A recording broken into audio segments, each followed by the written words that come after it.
ठाणे जिल्ह्यामध्ये भाजप आणि शिंदेच्या शिवसेनेत जोरदार वाद पाहायला मिळतोय। गेल्या काही दिवसांपासून भाजप नेते गणेश नाईक सातत्याने शिंदेना आव्हान देत आहेत। एकनाथ शिंदेच्या टांगा पलटी करणाऱ्या वक्तव्याचा दाखला देत नाईकांनी थेट इशारा दिलाय।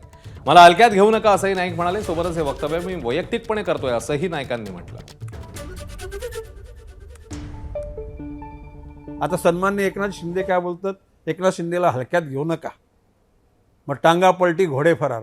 अरे मग तुम्ही दुसऱ्याला हलक्यात घेता ना। ते जे भाषा वापरतात ना की हलक्यात घेऊ नका, गणेश नाईकला पण हलक्यात घेऊ नका। काय बोलतो, मी बोलतो पर्सनल बोलतो, पक्षाचं धोरण वेगळं असेल, परंतु मी सांगतो गणेश नाईकला हलक्यात घेऊ नका। गणेश नाईकनी सगळी जीवनाचा सगळा पूर्ण आलेख पूर्ण केलाय।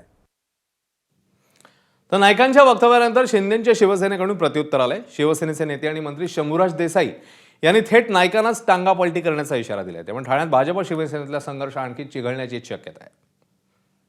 शिंदे साहेबांचा टांगा पलटी करायच्या गोष्टी लांब राहिल्या। गणेश नाईक साहेबांना म्हणावं, आम्ही जे कार्यकर्ते आहोत शिंदे साहेबांचे, त्यांचा टांगा आधी पलटी करून दाखवा।